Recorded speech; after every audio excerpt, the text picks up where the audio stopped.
क्या आप जानते हैं कि आपकी सबसे बड़ी कमजोरी ही आपकी सबसे बड़ी ताकत बन सकती है? यह कोई कल्पना नहीं, बल्कि एक ऐसा सिद्धांत है जो सदियों पहले चाणक्य ने बताया था। मूर्ख बनो और दुनिया को अपनी चाल में उलझा दो। यह धोखा नहीं है, बल्कि एक ऐसी रणनीति है जो मुश्किलों को मौके में बदल सकती है। और आज हम इसी चाणक्य नीति की गहराई में उतरने वाले हैं। तो ध्यान से सुनिए, क्योंकि यही वो बात है जो आपने थंबनेल में देखी थी। इस वीडियो में हम जानेंगे कि कैसे चाणक्य की रणनीतियां आज भी हमारे जीवन में फर्क ला सकती हैं। चाणक्य सिर्फ एक व्यक्ति नहीं थे, बल्कि एक सोच थे। कभी कौटिल्य, कभी विष्णुगुप्त के नाम से जाने गए। उन्होंने नंद वंश का अंत कर मौर्य साम्राज्य की नींव रखी। लेकिन उनके योगदान का सबसे कीमती हिस्सा था उनकी नीतियां, जो आज भी राजनीतिक, सामाजिक और व्यक्तिगत जीवन में लाखों लोगों को रास्ता दिखा रही हैं। यहां तक आते आते शायद कुछ लोग वीडियो छोड़ चुके होंगे, लेकिन अगर आप अब तक यहां हैं तो इसका मतलब है आप वाकई सीखना चाहते हैं।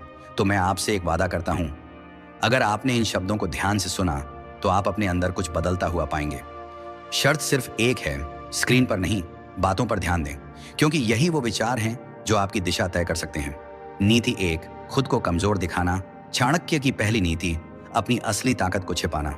जब आप खुद को कमजोर दिखाते हैं तो आपके दुश्मन आपको हल्के में लेते हैं। यही उनकी सबसे बड़ी भूल बन जाती है।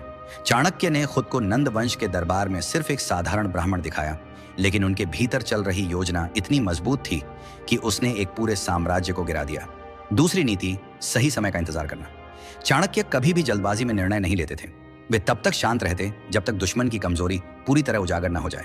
जब चंद्रगुप्त को राजा बनाना था तो उन्होंने एक एक कदम सोच समझ कर रखा, क्योंकि वे जानते थे जो समय को समझता है वही इतिहास को बदलता है। तीसरी नीति, मूर्ख दिखना ही असली चतुराई है। जब लोग आपको कमजोर या भोला समझते हैं तो वे खुलकर बोलते हैं, अपनी चालें दिखाते हैं, और वहीं से आपकी जीत की शुरुआत होती है। महाभारत में भी पांडवों ने कई बार खुद को कमजोर दिखाया ताकि कौरवों की कमजोरियां खुद ब खुद सामने आ जाएं। अब सवाल है, क्या हम इन नीतियों को अपने जीवन में भी अपना सकते हैं? बिल्कुल। 1, अपनी योजनाओं को हर किसी से साझा न करें। 2, धैर्य रखें, हर चीज का समय आता है। 3, लोगों को खुद पर शक करने दीजिए, वहीं से आपका असली प्रभाव शुरू होता है। चाणक्य कहते थे, छाया की तरह रहो, दिखो नहीं पर हर जगह हो। दुनिया को ठगना मतलब किसी को धोखा देना नहीं, बल्कि यह है समझदारी, संयम और रणनीति से हर मुश्किल को पार करना। अगर इस वीडियो ने आपके सोचने का नजरिया बदला हो तो इसे लाइक करें और कमेंट में बताएं कि आपने इससे क्या सीखा। ऐसे ही गहरे और प्रेरणादायक विचारों के लिए स्टोइक डायरी को सब्सक्राइब करना ना भूलें। आपका वक्त अमूल्य है। धन्यवाद।